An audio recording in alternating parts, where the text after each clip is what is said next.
War and Peace, Book 10, Chapter 8. Recording for LibriVox.org by Eva Harnick. Princess Mary was not in Moscow and out of danger as Prince Andrew supposed. After the return of Alpatych from Smolensk, the old prince suddenly seemed to awake as from a dream.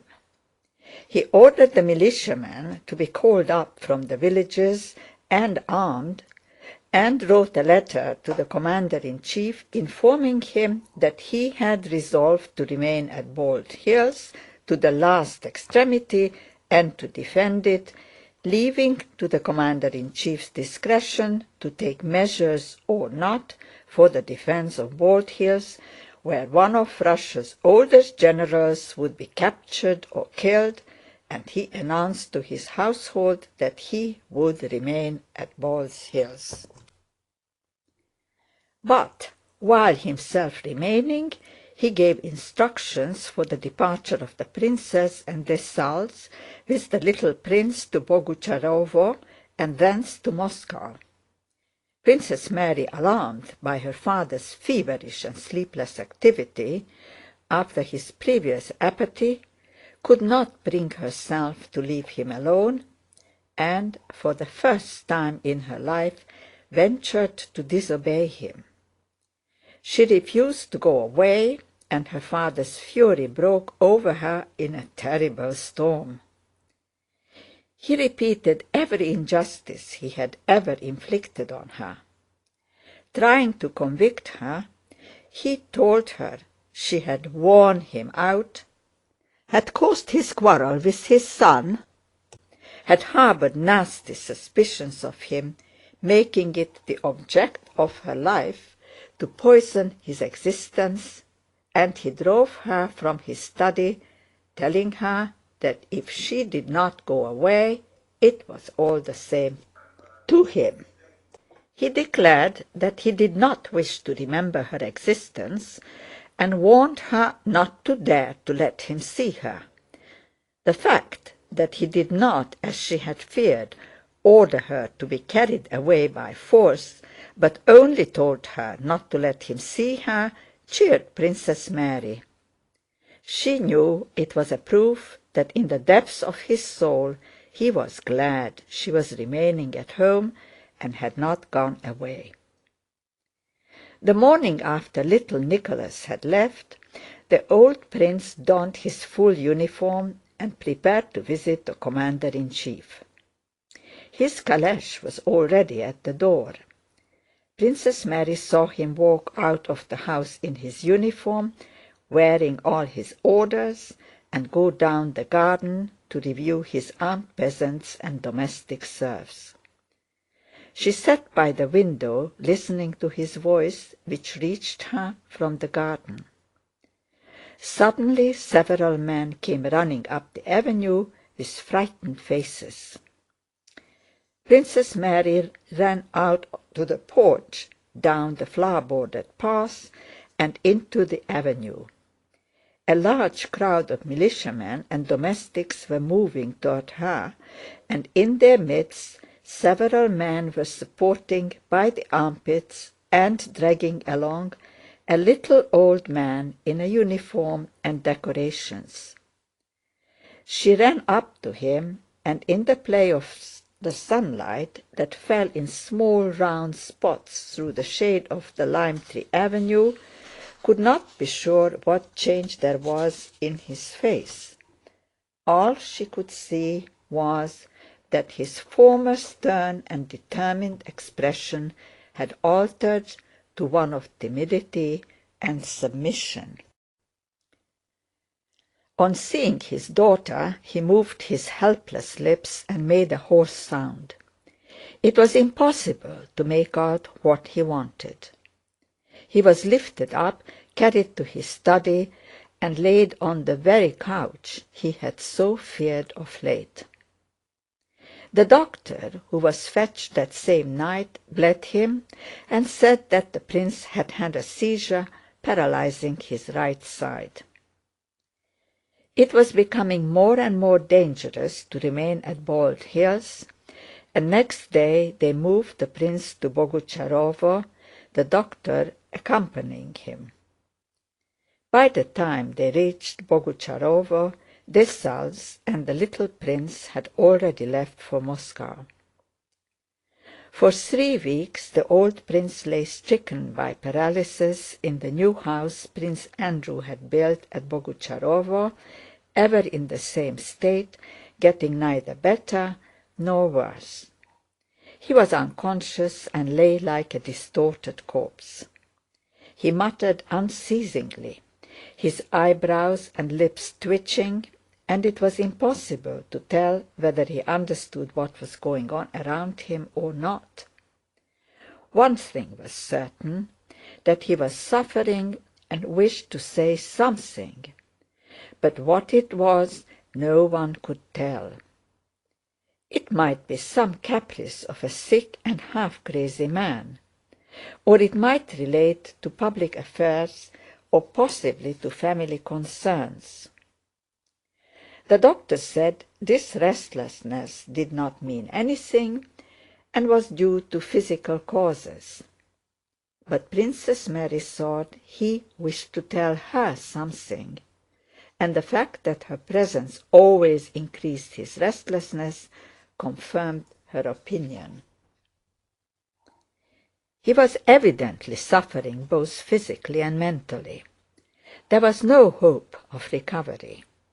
It was impossible for him to travel. It would not do to let him die on the road. Would it not be better if the end did come, the very end? Princess Mary sometimes thought. Night and day, hardly sleeping at all, she watched him, and, terrible to say, often watched him, not with hope of finding signs of improvement, but wishing to find symptoms of the approach of the end. Strange as it was to her to acknowledge this feeling in herself, yet there it was. And what seemed still more terrible to her was that since her father's illness began, perhaps even sooner, when she stayed with him expecting something to happen, all the personal desires and hopes that had been forgotten or sleeping within her had awakened. Thoughts that had not entered her mind for years, thoughts of a life free from the fear of her father, and even the possibility of love and of family happiness, floated continually in her imagination like temptations of the devil. Thrust them aside as she would, questions continually recurred to her as to how she would order her life now after that. These were temptations of the devil, and Princess Mary knew it. She knew that the sole weapon against him was prayer, and she tried to pray. She assumed an attitude of prayer, looked at the icons, repeated the words of a prayer, but she could not pray.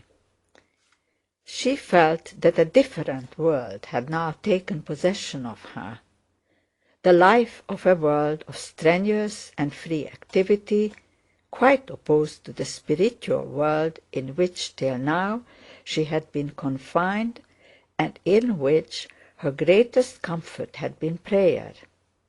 She could not pray, could not weep, and worldly cares took possession of her. It was becoming dangerous to remain in Bogucharovo. News of the approach of the French came from all sides, and in one village, 10 miles from Bogucharovo, a homestead had been looted by French marauders. The doctor insisted on the necessity of moving the prince. The provincial marshal of the nobility sent an official to Princess Mary to persuade her to get away as quickly as possible, and the head of the rural police, having come to Bogucharovo, urged the same thing, saying that the French were only some 25 miles away, that French proclamations were circulating in the villages, and that if the princess did not take her father away before the 15th, he could not answer for the consequences. The princess decided to leave on the 15th. The cares of preparation and giving orders, for which everyone came to her, occupied her all day. She spent the night of the 14th, as usual, without undressing, in the room next to the one where the prince lay. Several times, waking up, she heard his groans and muttering, the creak of his bed and the steps of Tíkhon and the doctor when they turned him over. Several times she listened at the door, and it seemed to her that his mutterings were louder than usual and that they turned him over oftener.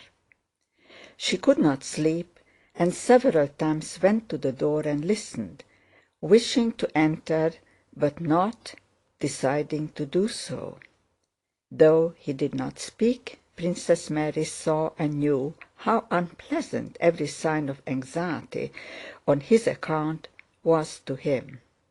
She had noticed with what dissatisfaction he turned from the look she sometimes involuntarily fixed on him. She knew that her going in during the night at an unusual hour would irritate him. But never had she felt so grieved for him or so much afraid of losing him. She recalled all her life with him, and in every word and act of his found an expression of his love of her. Occasionally, amid these memories, temptations of the devil would surge into her imagination, thoughts of how things would be after his death, and how her new liberated life would be ordered. But she drove these thoughts away with disgust. Toward morning he became quiet, and she fell asleep. She woke late. That sincerity which often comes with waking showed her clearly what chiefly concerned her about her father's illness. On waking, she listened to what was going on behind the door, and hearing him groan, said to herself with a sigh that things were still the same. But what could have happened? What did I want? I want his death, she cried with a feeling of loathing for herself. She washed, dressed, said her prayers, and went out to the porch. In front of it stood carriages without horses, and things were being packed into the vehicles. It was a warm grey morning. Princess Mary stopped at the porch, still horrified by her spiritual baseness, and trying to arrange her thoughts before going to her father. The doctor came downstairs and went out to her. "He's a little better today," said he. "I was looking for you. One can make out something of what he's saying. His head is clearer. Come in, he's asking for you." Princess Mary's heart beat so violently at this news that she grew pale and leaned against the wall to keep from falling. To see him, talk to him, feel his eyes on her, now that her whole soul was overflowing with those dreadful wicked temptations, was a torment of joy and terror. "Come," said the doctor. Princess Mary entered her father's room and went up to his bed. He was lying on his back, propped up high, and his small bony hands with their knotted purple veins were lying on the quilt. His left eye gazed straight before him, his right eye was awry, and his brows and lips motionless. He seemed altogether so thin, small, and pathetic. His face seemed to have shriveled or melted. His features had grown smaller. Princess Mary went up and kissed his hand. His left hand pressed hers so that she understood that he had long been waiting for her to come. He twitched her hand, and his brows and lips quivered angrily. She looked at him in dismay, trying to guess what he wanted of her. When she changed her position so that his left eye could see her face, he calmed down, not taking his eyes off her for some seconds. Then his lips and tongue moved, sounds came, and he began to speak, gazing timidly and imploringly at her, evidently afraid that she might not understand. Straining all her faculties, Princess Mary looked at him. The comic efforts with which he moved his tongue made her drop her eyes, and with difficulty repress the sobs that rose to her throat. He said something, repeating the same words several times.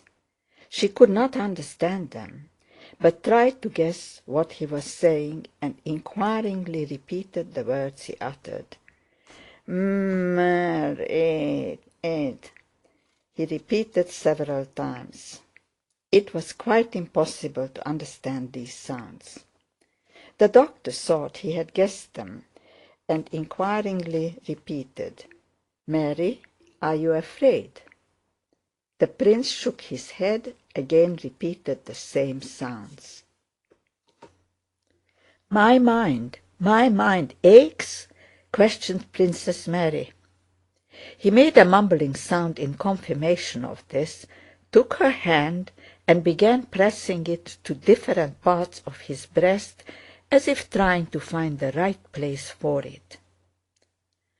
"Always thoughts about you, thoughts," he then uttered much more clearly than he had done before, now that he was sure of being understood. Princess Mary pressed her head against his hand, trying to hide her sobs and tears. He moved his hand over her hair. "I have been calling you all night," he brought out. "If only I had known," she said through her tears. "I was afraid to come in." He pressed her hand. "Weren't you asleep?" "No, I did not sleep," said Princess Mary, shaking her head. Unconsciously imitating her father, she now tried to express herself as he did, as much as possible by signs, and her tongue too seemed to move with difficulty. "Dear one, dearest," Princess Mary could not quite make out what he had said, but from his look it was clear that he had uttered a tender, caressing word, such as he had never used to her before. "Why didn't you come in?" "And I was wishing for his death," thought Princess Mary. He was silent a while. "Thank you, daughter dear, for all, forgive. Thank you, forgive, thank you." And tears began to flow from his eyes. "Call Andrew," he said suddenly, and a childish, timid expression of doubt showed itself on his face as he spoke. He himself seemed aware that his demand was meaningless. So at least it seemed to Princess Mary. "I have a letter from him," she replied. He glanced at her with timid surprise. "Where is he?" "He is with the army, father, at Smolensk." He closed his eyes and remained silent a long time. Then, as if in answer to his doubts and to confirm the fact that now he understood and remembered everything, he nodded his head and reopened his eyes. "Yes," he said softly and distinctly, Russia has perished. They have destroyed her." And he began to sob, and again tears flowed from his eyes. Princess Mary could no longer restrain herself, and wept while she gazed at his face. Again he closed his eyes. His sobs ceased, he pointed to his eyes, and Tikhon, understanding him, wiped away the tears. Then he again opened his eyes and said something none of them could understand for a long time, till at last Tikhon understood and repeated it.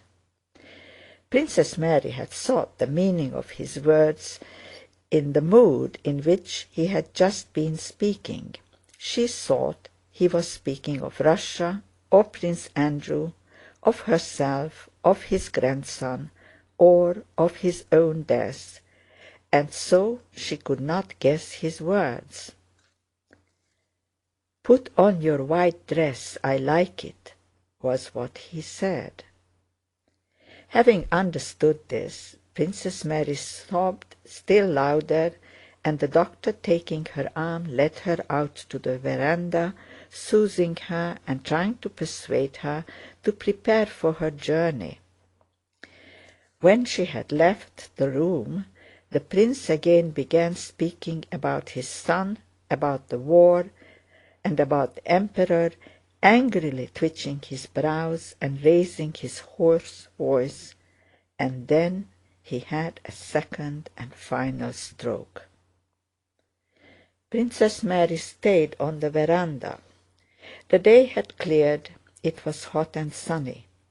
She could understand nothing, think of nothing, and feel nothing, except passionate love for her father, love such as she thought she had never felt till that moment. She ran out sobbing into the garden and as far as the pond, along the avenue of young lime trees Prince Andrew had planted. "Yes, I wished for his death. Yes, I wanted it to end quicker. I wished to be at peace. And what will become of me? What use will peace be when he is no longer here?" Princess Mary murmured, pacing the garden with hurried steps and pressing her hands to her bosom, which heaved with convulsive sobs. When she had completed the tour of the garden, which brought her again to the house, she saw Mademoiselle Bourienne, who had remained at Bogucharovo and did not wish to leave it, coming toward her with a stranger. This was the marshal of the nobility of the district, who had come personally to point out to the princess the necessity for her prompt departure. Princess Mary listened without understanding him. She led him to the house, offered him lunch, and sat down with him. Then, excusing herself, she went to the door of the old prince's room. The doctor came out with an agitated face and said she could not enter. "Go away, princess! Go away! Go away!" She returned to the garden and sat down on the grass at the foot of the slope by the pond, where no one could see her. She did not know how long she had been there when she was aroused by the sound of a woman's footsteps running along the path. She rose and saw Dunyasha, her maid, who was evidently looking for her, and who stopped suddenly as if in alarm on seeing her mistress. "Please come, princess, the prince," said Dunyasha in a breaking voice. "Immediately, I am coming," replied the princess hurriedly, not giving Dunyasha time to finish what she was saying, and trying to avoid seeing the girl, she ran toward the house. "Princess, it is God's will. You must be prepared for everything," said the marshal, meeting her at the house door. "Let me alone. It is not true," she cried angrily to him. The doctor tried to stop her. She pushed him aside and ran to her father's door. "Why are these people with frightened faces stopping me? I don't want any of them. And what are they doing here?" she thought. She opened the door, and the bright daylight in that previously darkened room startled her. In the room were her nurse and other women. They all drew back from the bed, making way for her. He was still, lying on the bed as before, but the stern expression of his quiet face made Princess Mary stop short on the threshold. "No, he is not dead. It is impossible," she told herself, and approached him, and repressing the terror that seized her, she pressed her lips to his cheek. But she stepped back immediately. All the force of the tenderness she had been feeling for him vanished instantly, and was replaced by a feeling of horror at what lay there before her. No, he is no more. He is not, but here where he was is something unfamiliar and hostile, some dreadful, terrifying, and repellent mystery. And hiding her face in her hands, Princess Mary sank into the arms of the doctor, who held her up. In the presence of Tikhon and the doctor, the women washed what had been the prince, tied his head up with a handkerchief that the mouth should not stiffen while open, and with another handkerchief tied together the legs that were already spreading apart. Then they dressed him in uniform with his decorations and placed his shriveled little body on a table. Heaven only knows who arranged all this and when, but it all got done as if of its own accord. Toward night candles were burning round his coffin, a pall was spread over it, the floor was strewn with sprays of juniper, a printed band was tucked in under his shriveled head, and in a corner of the room sat a chanter reading the Psalms. Just as horses shy and snort and gather about a dead horse, so the inmates of the house and strangers crowded into the drawing-room round the coffin. The marshal, the village elder, peasant women, and all with fixed and frightened eyes, crossing themselves, bowed and kissed the old prince's cold and stiffened hand. End of Chapter 8. Recording by Eva Harnick, Ponte Vedra, Florida.